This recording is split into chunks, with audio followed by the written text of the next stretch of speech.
दरवर्षी पावसाळ्यात महाराष्ट्रातील अनेक भागात महापुरानं मोठं नुकसान होतं। कधी नद्यांचं रौद्ररूप तर कधी रस्त्यांवर पाणी। यामुळे आता या नुकसानाला निसर्गानं बदललेलं स्वरूप कारणीभूत आहे की माणसानं विकास कामं करताना केलेल्या चुका, अशी चर्चा रंगू लागली आहे। आणि याचाच आढावा घेणारा हा स्पेशल रिपोर्ट पाहूया।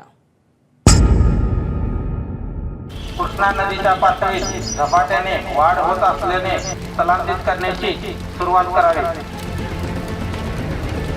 या घोषणेनं गेल्या काही दिवसात सांगलीकरांची झोप उडवली आहे आणि त्याचं कारण आहे तुफान बरसणारा पाऊस आणि नद्यांनी धारण केलेलं रौद्र रूप। पश्चिम महाराष्ट्राची गंगोत्री अशी ओळख असलेली कृष्णा नदी काठोकाठ भरून वाहू लागली आहे, तर येत्या काही दिवसातच ती पात्र ओलांडून नागरी वस्तीत शिरण्याचा धोका निर्माण झालाय। कृष्णा नदीची पाणी पातळी वाढू लागली की आयर्विन ब्रिजवरची ही पाणी पातळीच्या आकड्याकडे संपूर्ण सांगली जवळ जे नदीकाठी लोक राहतात त्यांच्या लक्ष असतं, कारण या आकड्यावरतीच पूर परिस्थिती लक्षात येते। आता आपण कृष्णा नदीचं हे पात्र पाहतोय। मोठा प्रवाह या ठिकाणी या कृष्णा नदीच्या पात्रामध्ये दिसून येतोय। नदीनं रौद्ररूप धारण केल्यानं सांगली जिल्हा प्रशासनही सतर्क झालं। संभाव्य परिस्थिती लक्षात घेता महानगरपालिकेच्या वतीनं ज्या भागामध्ये 30 फूट ते 35 फूट या दरम्यान पाणी पातळी गेल्यानंतर सन 2021चा अनुभव लक्षात घेता ज्या भागामध्ये पाणी जाईल तर त्या भागामधील नागरिकांना सतर्क राहून स्थलांतरित करण्याच्या दृष्टिकोनातून पूर्वतयारी जी आहे तर ती करण्यासंदर्भात सूचना या ठिकाणी देण्यात आलेल्या आहेत। हे तर झालं सांगलीचं, पण कोल्हापुरातल्या पंचगंगा नदीनंही अकराळ विकराळ रूप धारण केलंय।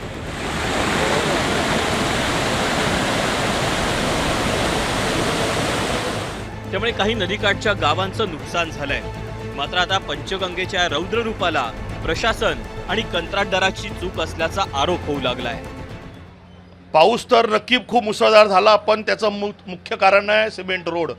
सिमेंट रोड भरवताना कुठल्याही प्रकारचं पाण्याचं निष्कासित नियोजन या लोकांनी केलेलं नाही। याच्यात NMC, PWD, ठेकेदार हे तिघही जबाबदार आहेत। खाली इलेक्ट्रॉनिक्स वस्तू लावायला मी एक इलेक्ट्रिक कनेक्शन दिलं होतं, ते ऑन असल्यामुळे पाण्यामध्ये करंट आला होता। त्याच्यामुळे भीतीपोटी मी दुकान लवकरात लवकर सोडून बाहेर उभा होऊन गेलो लवकर। हे तर झालं नदीकाठी वसलेल्या सांगली आणि कोल्हापूरचं, पण तिकडे उपराजधानी नागपुरातही मुसळधार पावसानं मोठं नुकसान झालं। 6 तासात 217 मिलीमीटर पाऊस झाला, त्यामुळे नागपुरात पूरस्थिती निर्माण झाली। यात अनेकांच्या घरात पाणी शिरलं, अनेक व्यावसायिकांच्या दुकानाचं मोठं नुकसान झालं। मात्र ही पूरस्थिती भीषण व्हायला जी भर पडली ती नागपूर शहरात नव्यानं बांधण्यात आलेल्या सिमेंटच्या रस्त्यांनी। मेडिकल शॉप आहे मीरा मेडिकल। या मीरा मेडिकलच्या अगदी समोर बघा हा सिमेंट रोड बनलेला आहे।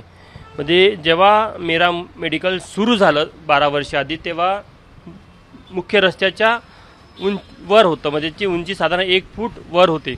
मात्र इथे आता नवीन सिमेंट रस्ता बनत आहे आणि सिमेंट रस्त्यामुळे इथनं जो पाण्याचा प्रवाह आहे तो ज्या बाजूने उतार आहे त्या बाजूने जायला पाहिजे, मात्र जात नाही, कारण की मध्ये सिमेंट रस्ता आला, त्यामुळे मग हे सगळं पाणी आतमध्ये दुकानामध्ये शिरलं।